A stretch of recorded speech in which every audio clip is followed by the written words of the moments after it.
سلام از دل تاجیکستان دوشنبه شهر با کلی هموطنان، با کلی غریبان، با کلی خارزبانان روی دنیا سلام خود ما میرسونم. ما این حال از دوشنبه شهر و خوجند سفر داریم، میریم قصر ارباب شهر خوجند که در اونجا 16ام شورای عالی برپا شدگی. یک جا میریم دیدن میکنیم و تاریخش میفهمیم.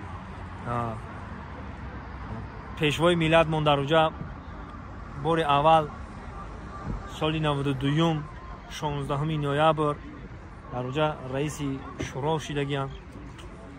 همه بعد باقی دیگر کاروش یک جای دیدن میکنیم و شنیدن میکنیم. ما بنوار میگیریم اینا با همه اینجا در ببینیم که کیا هستن در اونجا.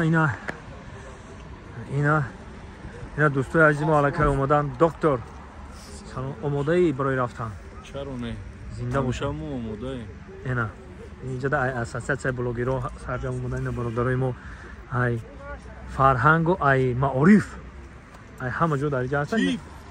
این برادرمون تیپ، این برادرمون تیپ استقلال. اینا که ما یک نشان بدم اینا جورم سه تا مشروطه آماده. اینا علاکه هیت الان که خراکاش هم درش دست اینا میرن.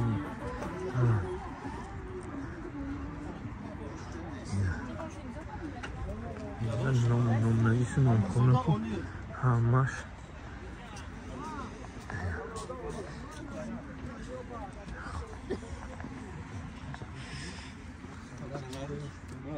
همایش جوانان شهر دوشنبه و ولایت سوخت. اینا برادرها میریم همش یک دیدن میکنیم.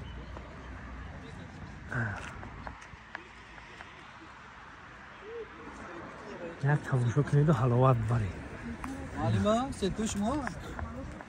حرکت میکنیم. نه ماشین باین موی